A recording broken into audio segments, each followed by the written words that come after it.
Dans cette vidéo, je vais t'expliquer pourquoi être perdu est la meilleure chose qui puisse t'arriver dans la vie. Et je vais te donner étape par étape ce qui m'a permis de donner une direction claire de là où je veux aller. Il y a encore quelques jours, je savais absolument pas quoi faire de ma vie. J'ai essayé plusieurs choses, j'ai essayé l'email marketing, j'ai essayé le copywriting, j'ai essayé le montage vidéo, et j'ai jamais réussi à les tenir. J'ai essayé de faire tout en même temps. Et une chose est sûre, c'est en faisant ça, je me suis perdu en chemin. En fait, quand tu connais même pas la destination, c'est très dur de savoir quel chemin emprunter, tu sais pas où aller. Genre, pourquoi choisir? Quand tu fais ça, c'est ce que les disciples du développement personnel appellent le syndrome de l'objet brillant. Tu te focalises sur la dernière nouveauté qui va te permettre de réaliser ton rêve ou de te permettre de gagner de l'argent. Mais juste en faisant ça, tu t'éloignes du but principal qui est de trouver un sens à ta vie. Alors comment pallier à ça? Comment sortir uniquement quand on a une direction claire et arrêter de perdre son attention dès qu'on voit une nouvelle nouveauté? Mais je pense que tu connais déjà la réponse. Je sais pas si tu as déjà entendu parler du monk mode.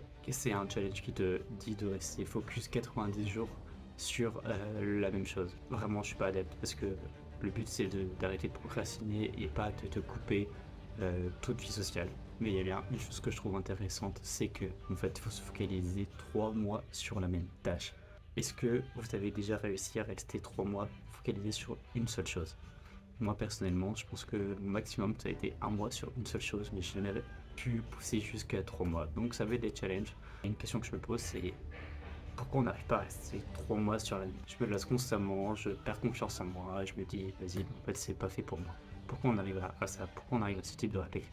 Alors que je n'ai même pas expérimenté cette chose. Alors que concrètement, si on tient 3 mois, ça sera la preuve que c'est possible de rester 3 mois et au moins on saura si c'est vraiment fait pour nous ou non.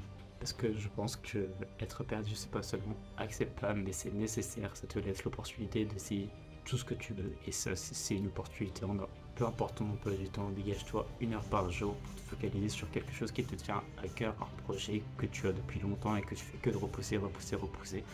Et si tu sais pas vraiment comment passer à l'action, en fait, je serais ravi d'en discuter avec toi en appel. Ça me permettra de faire le point sur ton projet et voir qu'est-ce que tu dois mettre en place pour pouvoir y réussir.